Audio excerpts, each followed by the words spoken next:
Hello, I am back in the studio. This is my studio. Apparently it works really well for me. So, here we are. Today I wanted to talk about 3 more ways that I am recentering joy intentionally in my life. I am Leah. I am a mom. I work full time and I am multi-passionate and trying to pursue all of those passions. So today's errand is that I had gotten Chris some presents for his birthday. I bought some shoes and they were the wrong size, so I went and exchanged them. And then I am going to Marshall's to look for some bar stools and a bathroom mirror for the home renovation. More on that coming. And then the grocery store to, do normal grocery things. But today, how am I recentering joy in this life, in midlife, when joy does not happen by accident? So one thing that I am doing is I am trying to pursue gratitude. This isn't new. This isn't revolutionary, but the ways that I am doing that is I am trying to respect the golden hour in the morning. And before I get on my phone and start doing social media or checking emails or whatever, there's a song that I've been really loving recently, and I'll try to link it below. It's called Grateful by a guy named Finnikin, and it's just beautiful. It's melodic, it's short, and I try to play it either before I get out of bed or like when I'm in the bathroom getting ready. And that really helps to like focus my mind early in the morning, to be grateful and to find things that I'm grateful for during the day. The other gratitude practice that I really love is brief. It's a journaling practice, and it's at the end of the day, or you could do it at the beginning of the day, but it's just to write down the things 5 things in that day that I'm grateful for. You could even do 3 things. It doesn't really matter how many it is, but taking a moment to write 3 to 5 things that you're grateful for, and then I would write 1 or 2 sentences about the day just as a reflection. And I find that recenters my brain at the end of the day to be at peace and like, oh, this actually was a good day. Even if things were hard, the day was actually just fine. And so, starting the morning and closing the day with a gratitude practice, I find helps to bring me closer to a place of intentional joy. The second thing that I am trying to do more of is play. It can be really easy to forget how to play or to maybe not actually be having fun with playing or being playful. And some of the ways that I've tried to reintroduce that is when I'm listening to music with the kids, really get into it. Like when they want to sing Steve's Lava Chicken for the 12 millionth time, instead of like groaning and begging for them to stop, I'll join in because I know all the words. I love Jack Black. So I'll sing with them and I'll dance and we'll do a silly, be silly together. And that has been really helpful in helping me to get back to that sense of playfulness. We also unboxed one of Chris's birthday presents. It's not his birthday yet, but maybe by the time I post it will have been. And I got him a record player, and he had this big collection of records from his late father that he didn't have anything to play them on. And so I got him the record player, and I got him a couple of new vinyls of some of the music that I knew that his dad really liked. But we put on Billie Holiday this morning, and the kids were like, this is so interesting. And we were dancing around, and they wanted to spin, and we were going crazy. And so it was really, really fun to just get into that freedom with them, and allowing myself to play and be free in that moment. If you have kids, it can be maybe a little easier segue into engaging with play.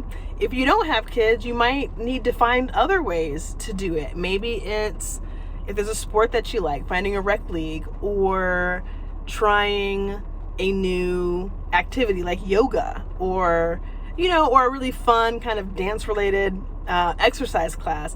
These are also ways that we can engage in our sense of play, and play is integral to being able to access joy. Now I'm going to go into Marshall's now because I got here and I got to keep these errands moving, but we'll see if I find myself anything for the house and maybe a little special treat for mommy. Let's see. Okay, I did in fact find a special treat for myself. I did not find bar stools, but a special treat that I got for myself. Two-tiered organizer for my bathroom counter. At the end of the video, I will in fact show you how that fits in to the situation at home. But anyways, all right, so I actually just thought of another one. This is 2B because 3 is a separate one, but 2B is organizing little spaces in my house. I hate clutter. As we all know, clutter is like nails on a chalkboard to many women, a lot of men too, but it just amplifies the noise inside my brain when everything around me is messy too. That's not to say that I am the most meticulously clean person. Not at all. I could be very messy because I'm always on to the next thing, but it's like a dopamine hit and also very calming whenever I'm able to organize a place in my life. So this is going to help me organize a little corner of my bathroom where my very daily use products are kept, and so I'm excited about that, and that is something that will bring me joy. All right, so number 3 is being honest about my needs, like being truly honest about the things that I need. And this is really, really broad, right? But as a people pleaser, it can be really easy for me to center peace around me instead of truly getting my needs met. And so that can look like being embarrassed to ask for something that I need. That can look like knowing that I need something, but thinking that someone's going to be upset about it instead.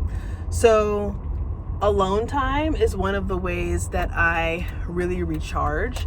And sometimes it doesn't feel like that's something that I can ask for. Having 3 kids, having a husband, working, it doesn't always feel like alone time is something that I have access to. And I have learned that I can ask for that. And it really does bring me joy to be able to recoup in that sort of way. One of the ways that we've come to that is that, you know what, on the weekend, when the kids are having nap time or quiet time, I get to come out and do a couple of errands. And this time in the car by myself, listening to music or making phone calls or doing things like this, kind of helps me to recharge. Another way in which I am getting my needs met is I'm being honest with the things that I want with regards to my appearance. So I have been dealing with some hair loss. And if you know me, you know that my hair and having a lot of hair is something that is very central to my identity. Be that good or bad, it just is what it is. And so with my hair thinning, it is a bit of a hit on my confidence, truth be told. And so I noticed it a couple of years ago, and I'd seen a dermatologist, but I was kind of afraid to ask for more than just a diagnosis, but like, hey, what can what can we do to help this? Because I felt silly. I was like, I still have a lot of hair. I still have a lot. It's just not what it used to be. And my goal is to slow it down, and to maybe halt the loss, and maintain what I have. But I felt silly. Like, I felt embarrassed to go to the dermatologist and say, hey, I am concerned about hair loss. And they're looking at me like I'm crazy. So I've gone to a few. I've gotten someone who takes me seriously, which is fantastic. And I'm trying new things. I'm taking different medications and trying new strategies. And that I had to get over the fact that, hey, I need something. I want something. And I am worth having that. I'm worth trying for myself, you know? So I think, you know, just not being afraid to have needs and ask for those needs to be met in whatever way that shows up, I think is a really, really important thing. So the question for you, question of the video, what needs do you have that you feel like you need to work on voicing and getting met? Put them out there. And how are you going to take a step towards that this week? Comment down below. If you have not already, subscribe. You're going to get to see more of my, I don't know what to call this. It's not parking lot pimping. More of my car confessions, maybe. Maybe that's it, car confessional. Yeah, come on. We're going places. We're getting stuff done. We're chit-chatting. And hopefully it is encouraging and helpful to you. So great to see ya. Have a great week, and I will see you in the next one. All right, bye.